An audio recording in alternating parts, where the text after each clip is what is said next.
Brian, just stick Sean Strickland's comments on because Sean's never one for holding back. So Dean Thomas is an effing see you next Tuesday.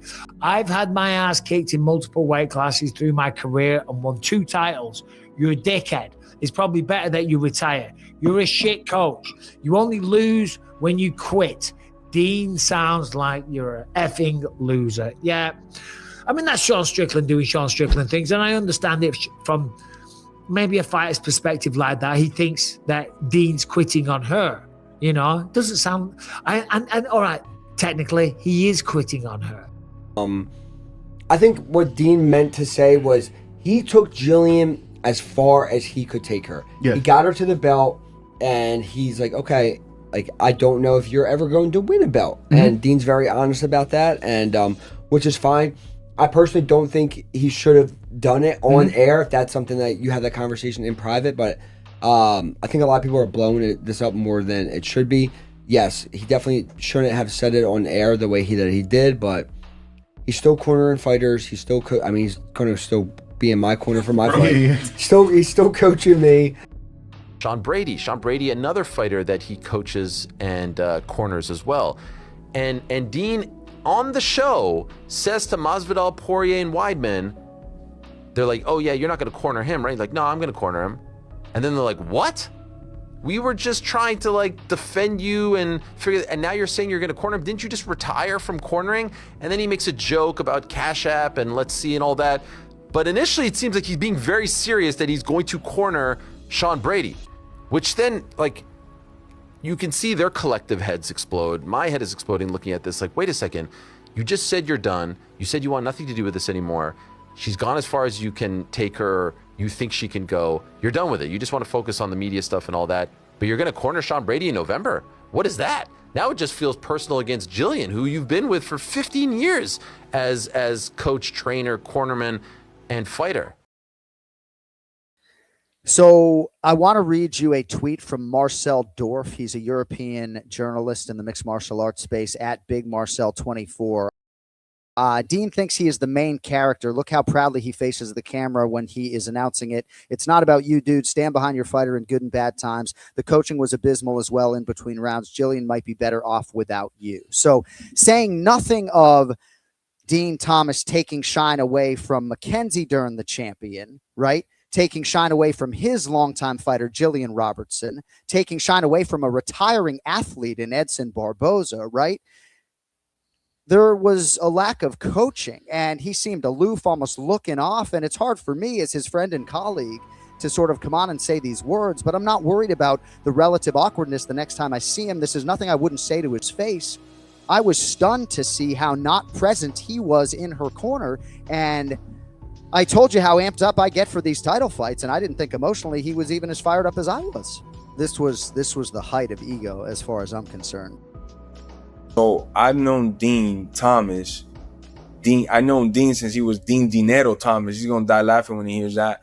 For a minute, like I don't know, maybe like 17 years I've known this dude, and a good part of that time we were beating the brakes off each other. Dean Thomas, let me remind people that don't know, he was top 5 lightweight in the world for a very long time. When lightweight BJ wasn't this, yep.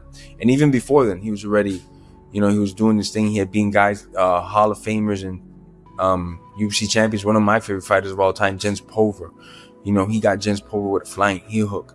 And Dean, especially like in Florida and these parts, he was like legend. What I saw there was like, I know him well, is what I'm trying to say. And what I saw there was like love and frustration, right? And he just let the emotions of, you have a camera right now, all that just happened, and he took this girl from jump rope to fighting for a world championship. They got a bond that's a lot stronger than that. He didn't handle it the right way at the time, but who is, you know, he just had this very emotional thing happen, and now he's at the desk. He cornered her, and then 10 minutes later, he's at the desk, you know, and he's talking about it, and it's not an excuse or nothing, just I think it caught him off guard a little. Or trying to give some nugget on the inside to people who are at home watching. It was a little bit much. It was in bad taste, and hopefully, you know, Dean's going to learn from this, and hopefully he can rectify whatever may have been injured in that process with Gillian. But yeah, I felt bad for Gillian. I don't think a fighter or a team should be addressed in that way in public, unless he cleared it with Gillian in that manner, which I don't think he did. Yeah. So yeah, it was hard to hear. Yeah.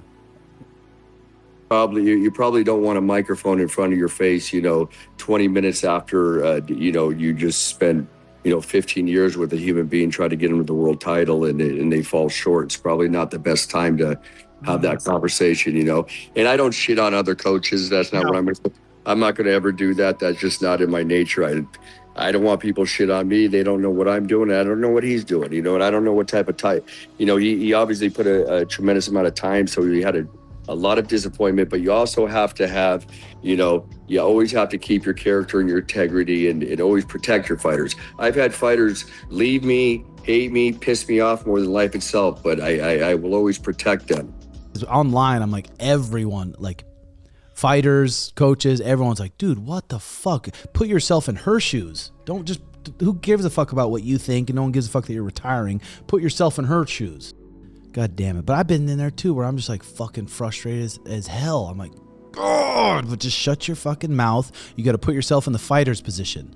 It's literally about them and trying to lift them up. They're the ones who had to lose in front of their family, and they did all the sacrifices. It's like, dude, the focus is on them. Come on. Yeah. Dean made a mistake with the timing. I don't think he was wrong for voicing his opinion. That's his opinion. He's the one who has to make that walk with each fighter that he has. And he's decided that he didn't want to do that anymore. Maybe he couldn't handle it. Maybe his nerves couldn't handle watching that. And so when he says that, then he says that. And listen, that's his opinion. And for Gillian, I get how she may feel too. Of course, you're the fighter. That was your coach. And that was said based on after your performance. So I understand how she feels. She's not wrong in feeling how she feels. That's your girl since you know her since you're 15. You should be hugging her after the fight and consoling her instead of, I think what he did is going to make her feel rotten. I don't get it. A bunch of people sent me the clip.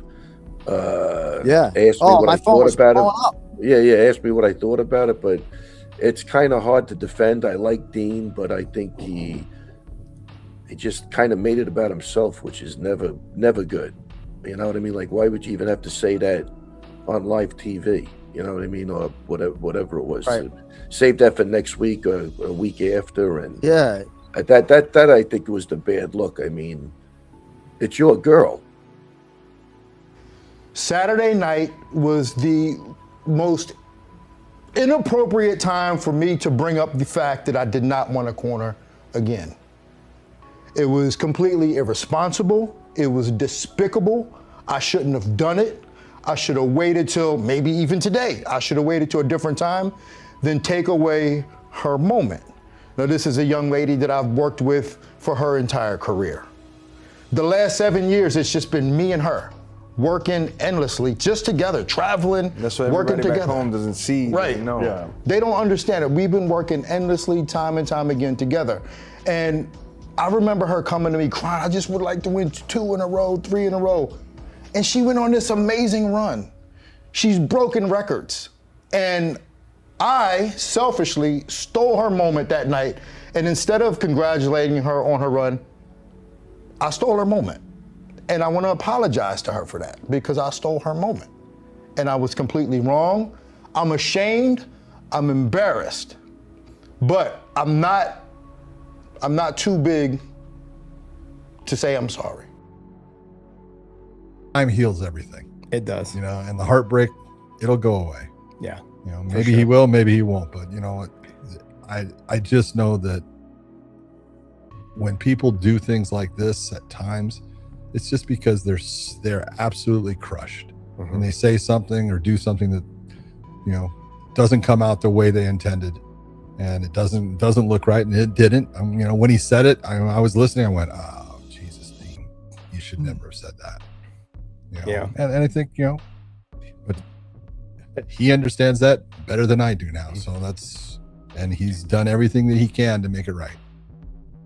Dean didn't show up to UFC 330 being like, "Oh, this is all, I'll handle it if we lose." It's like, no, you go there to fucking win. Like that's the plan. Plan A, plan B, C, and D all revolves around winning. You don't even think about like, oh, I'm gonna have to go to the desk kind of half an hour after this fight. You don't even ponder the thought of like, how am I gonna handle this if we lose? Because you're going there to win, you know? So that's just tough. Like I said, the highest of the highs, the lowest of the lows, and everybody handles defeat differently. And Dean, for Dean, that's probably something a little more personal for him, given that that's somebody he's worked with his entire life. And in the heat of the moment, we all say and do things that are maybe erratic or just outside of who we are as human beings. I would never hold it over Dean Thomas's head. And I don't think anybody else should either, because nobody knows what it's like to be in his shoes. And we're talking, the wounds are still bleeding. They're not even fresh. He's still bleeding out on camera right in front of us, He was backstage afterwards, and I didn't even make eye contact with him. He looked so mad.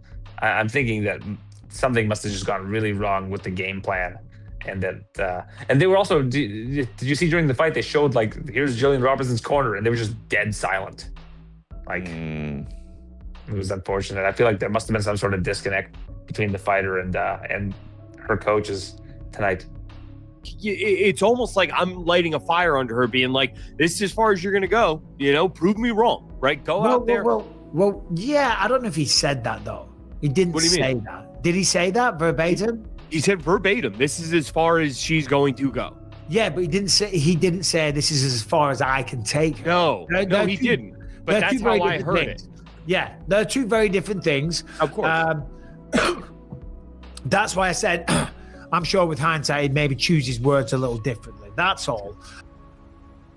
As an analyst, we get criticized by fighters way more than they criticize the fucking media. If the media writes something bad about them, like John, you and I, when we started doing the podcast, I got so many DMs like, fuck you, pussy. Like, why are you saying this? Like, I used to respect you. Or like, I used to love watching you fight. And now you're telling me that I fucking fought like this and this. I'm like, that's how you fought.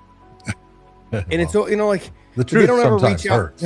They don't ever reach out to you and go, hey man, thanks for the kind words when you say a bunch of positive stuff about them. Yeah, no. But I also feel like that's normal. They hold us accountable. They don't hold other people accountable. And I feel like Dean got I don't want to say, look, he deserved the criticism, but he got this because of who he is and what he's done in his career. Yeah. If that was a media person that jumped on there and was like, oh yeah, like, Dean should be done, or she should just, she's gone as far as she can. You saw it tonight, it's over. Everyone would be like, yeah, what an asshole. But none of the fighters would have shit on that person, that media person. They would have just left it as it is. Athletes that come from the sport or that were involved in the sport at a high level, they have a tendency to fucking rip into us even more. And we're like, yeah, we remember what it was like. Okay, but sometimes it's okay. Like, we have to say what's on our mind.